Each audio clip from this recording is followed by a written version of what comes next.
جوذول علي وما قدرت تشوفني يا ابويا.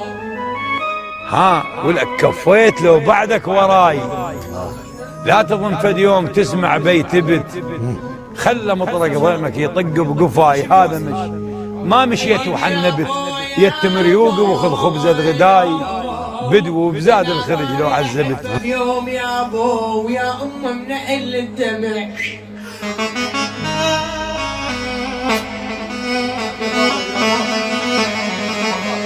غيب يا ابو اذا طار الاحبه بيوم يا ابو ويا امي من الدمع.